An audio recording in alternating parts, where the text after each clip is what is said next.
साथियों, जय मूल निवासी साथियों, देश को आज़ाद हुए तथाकथित 75 वर्ष हो गया और 75 वर्ष में आज तक ओबीसी का जाति आधारित जनगणना नहीं कराया गया।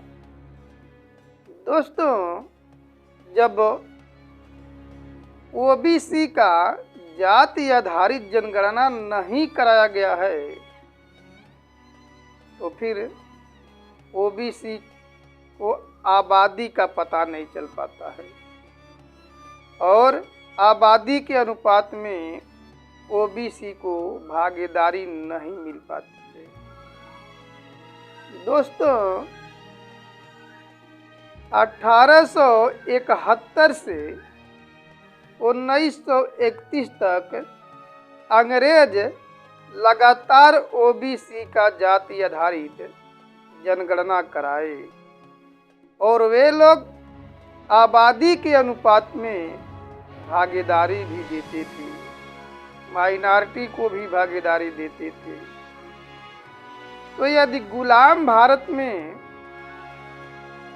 ओबीसी की जाति आधारित जनगणना हो सकती है तो आज़ाद भारत में क्यों नहीं हो सकता है, ये सवाल पैदा होता है। हमारे देश का प्रधानमंत्री नरेंद्र मोदी जब 2014 में प्रधानमंत्री हुए तो उसके बाद उन्होंने सुप्रीम कोर्ट में हलफनामा दाखिल करके रखा कि मैं ओबीसी का जाति आधारित जनगणना नहीं कराऊंगा, इससे जातिवाद पैदा होता है, जातिवाद बढ़ेगा, ये तर्क दिया। लेकिन संविधान में तो ये लिखा गया है, संविधान के अनुच्छेद 340 में कि राष्ट्रपति एक आयोग बनावे।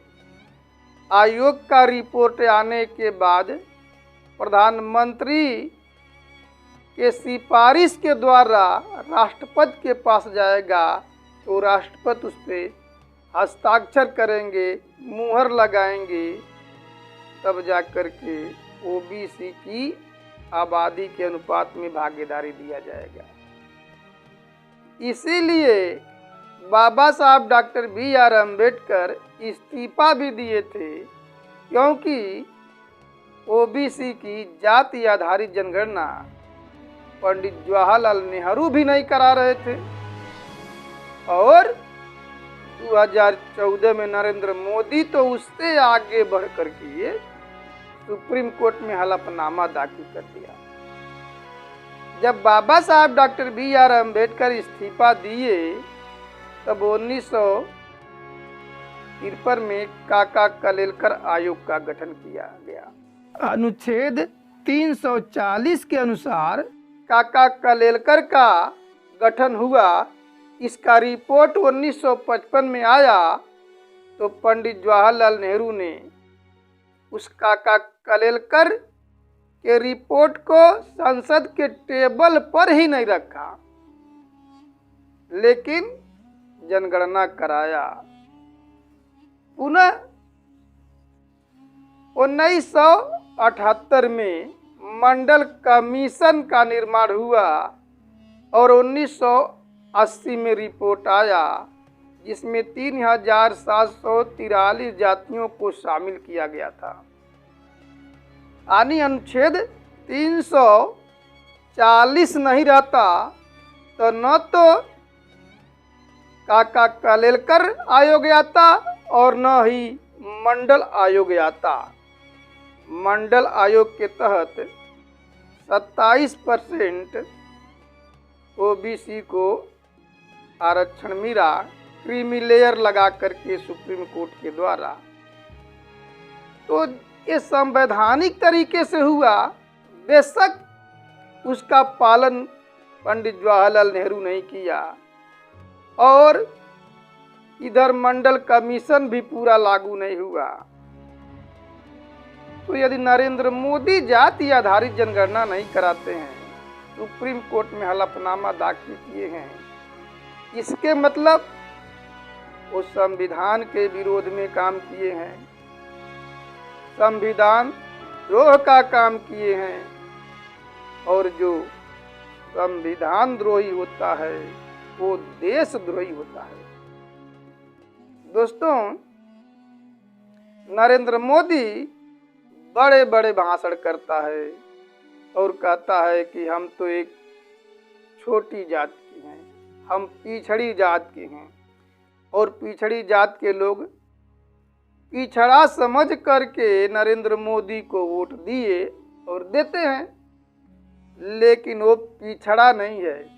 यदि वो पिछड़ा होता तो पिछड़े लोगों का जाति आधारित जनगणना कराता, और जाति आधारित जनगणना कराने के बाद उनके आबादी के अनुपात में हर जगह भागीदारी देता और आबादी के अनुपात में उनका बजट तैयार करता। लेकिन ओबीसी का बजट शून्य है। क्यों? क्योंकि ओबीसी के लोगों को ये भ्रम है कि नरेंद्र मोदी तो ओबीसी समाज का है, हमारा ओबीसी का आदमी प्रधानमंत्री हुआ है।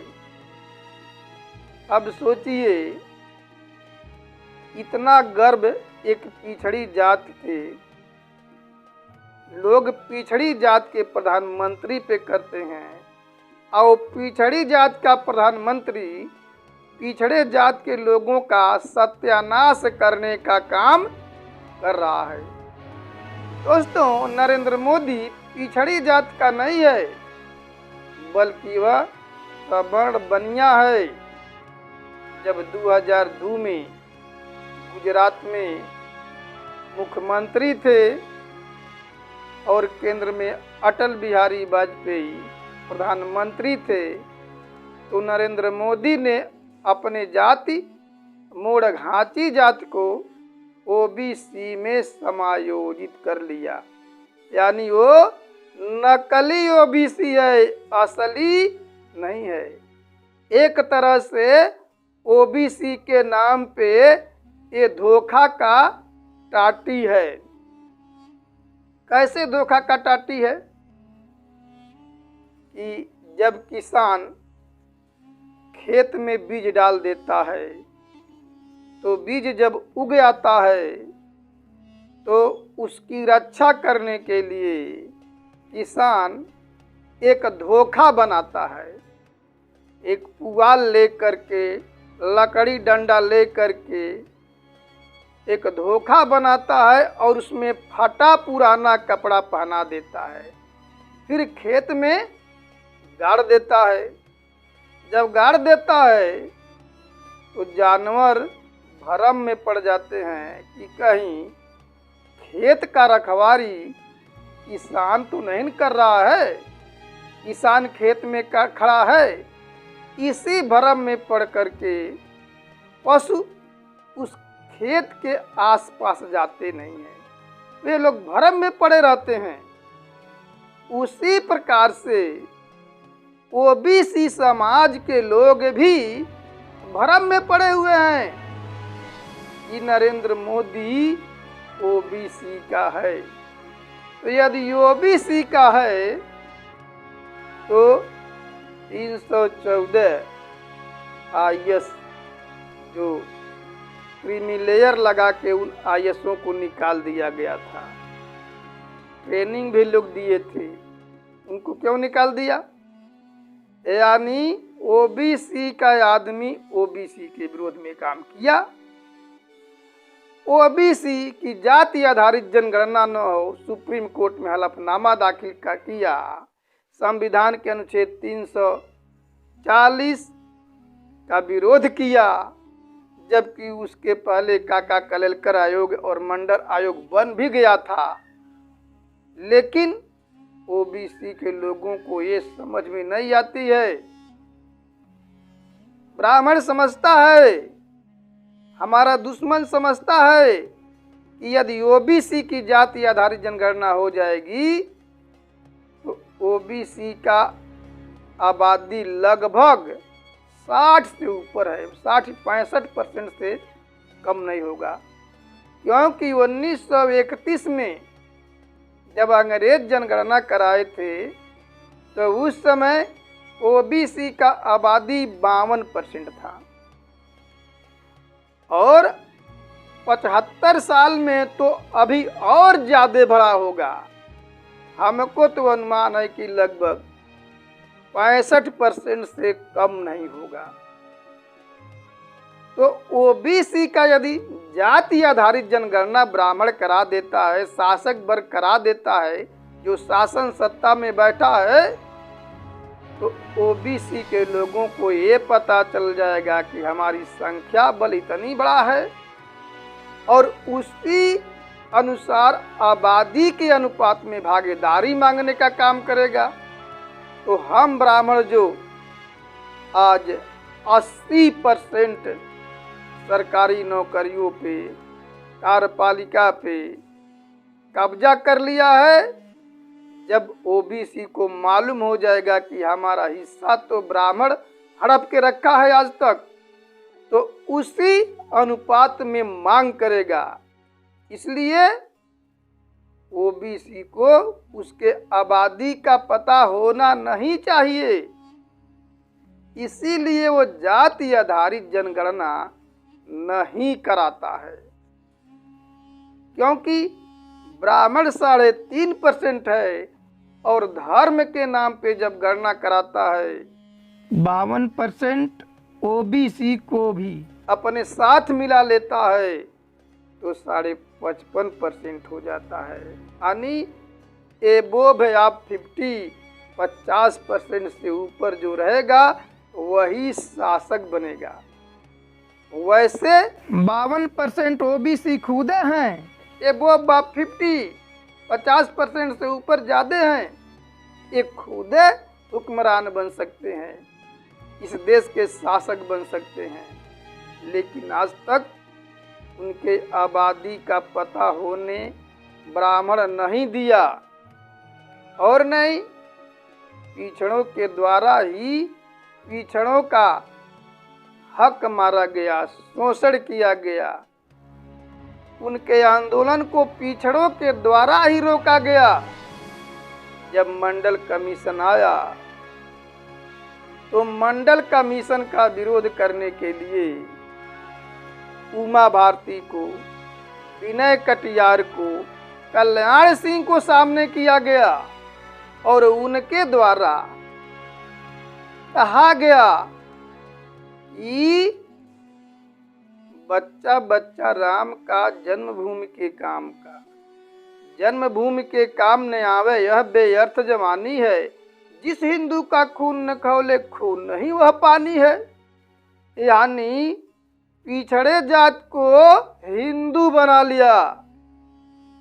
रामलला में आएंगे, मंदिर वहीं बनाएंगे, ये पिछड़े लोगों ने ही नारा दिया। अब पिछड़े लोग जहां मंडल की लड़ाई लड़ना चाहिए, ब्राह्मण ने उन लोगों को कमंडल थमा दिया और पिछड़े जात के लोग कमंडल लेकर के पूरे देश में खरमंडल किए। यानी मंडल कमंडल खरमंडल किए। दोस्तों, अपनी लड़ाई भूल गए मंडल की।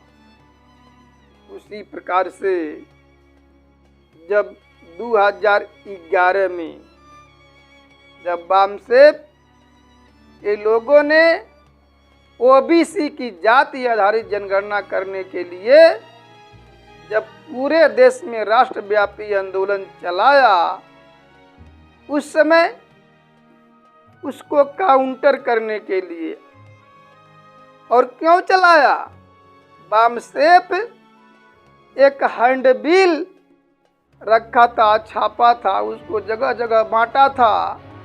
वही हैंडबिल एक बिहार का कार्यकर्ता लेकर के शरद यादव के घर गया, उनका रिश्तेदार था। कहा कि इस हैंडबिल में लिखा गया है कि हमारे देश में गाय की गिनती होती है, कुत्ते का गिनती होता है, शेर का गिनती होता है, हिजड़ों का गिनती होता है, लेकिन पिछड़ों का गिनती नहीं होता है। क्या आपको शर्म नहीं आती है? आप लोग काहे बड़का नेता बनते हैं? तब उस हैंडबिल को लेकर के शरद यादव ने संसद में पहुंचा और पुनः मुलायम लालू और शरद यादव ने मिलकर के हंगामा किया। तब जाके शासक वर्ग के लोगों ने जाति आधारित जनगणना करने का निश्चय किया और जैसे ही निश्चय किया, इस आंदोलन को काउंटर करने के लिए उस समय पिछड़े जात के लोगों को, यानी अन्ना हजारे पिछड़ी जात का कुर्मी और बाबा रामदेव को, जो हरियाणा हिसार का अहिर है, उसको सामने किया गया। ओबीसी के जाति आधारित जनगणना ये आंदोलन को काउंटर करने के लिए और मीडिया के द्वारा इन पिछड़े लोगों को हाईलाइट किया गया। लोकपाल का मुद्दा उठाया गया, भ्रष्टाचार का मुद्दा उठाया गया। रामदेव कहा कि हम तो चल करके दिल्ली में योगासन करेंगे। लालू प्रसाद के शब्दों में कहा जाए तो बाबा रामदेव कहा कि हम चल करके दिल्ली में योगासन करेंगे, लेकिन जब पुलिस आ गई तो कुदासन करने लगे। औरत का कपड़ा पहन करके उसको भागना पड़ा। सोचिए दोस्तों, अब ओबीसी के लोग के द्वारा ओबीसी का ही सत्यानाश किया जा रहा है। ओबीसी के लोगों का ही हक मारा जा रहा है, छीना जा रहा है। इन ओबीसी के लोगों को पता ही नहीं है कि जाति आधारित जनगणना होने से क्या होती है। अरे जाति आधारित जनगणना होने से आपको राजा बनाने का काम किया जाएगा। बाबा साहब डॉक्टर BR अम्बेडकर आपको राजा बनाने के लिए 340 अनुच्छेद डाले हैं, बल्कि SC ST को ओबीसी का अधिकार देने के बाद डाले। 341 342 बाद में आता है, जबकि 340 ओबीसी के लिए पहले आता है। तो यही काम शासक वर्ग करता आया है।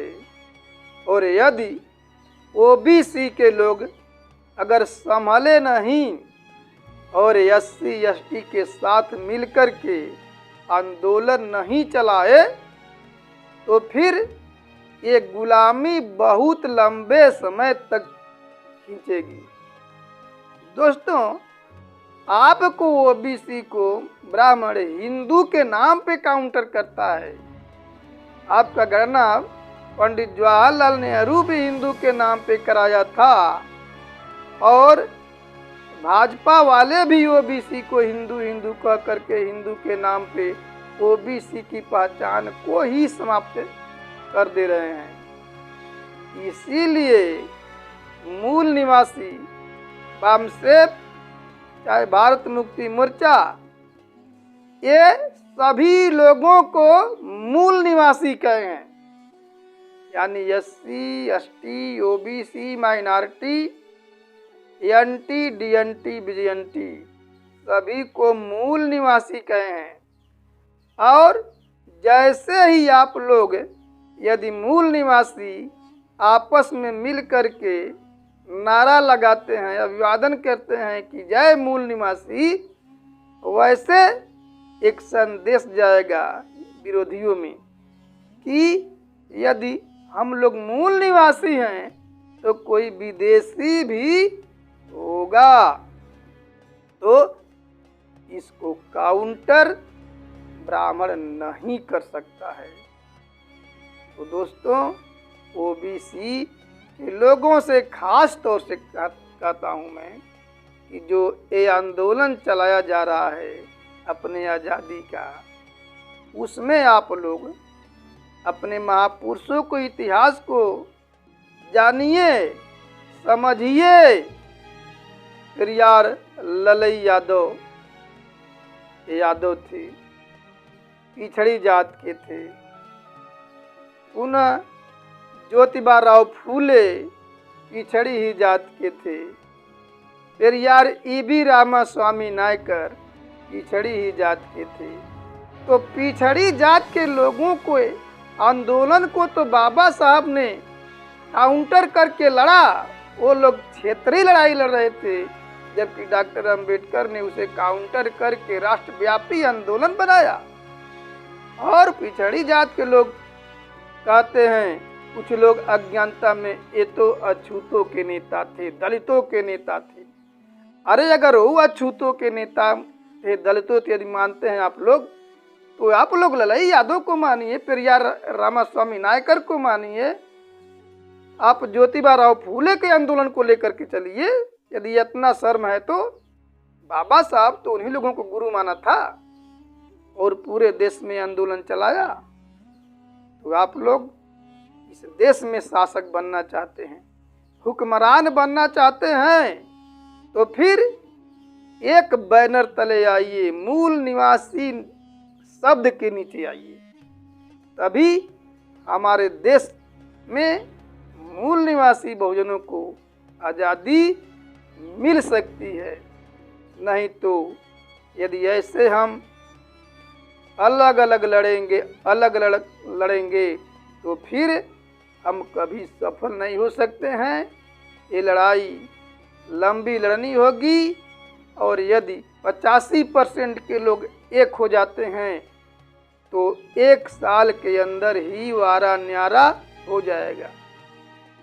तो जो आज़ादी की लड़ाई लड़ी जा रही है वामसेप और भारत मुक्ति मोर्चा के द्वारा, उसमें आप लोग तन मन धन से, बुद्धि पैसा समय श्रम हुनर से साथ दें। यही हमारा आपसे आशा और उम्मीद है। तो आप लोगों ने हमारी बात को ध्यानपूर्वक सुना, उसके लिए धन्यवाद। जय मूल निवासी।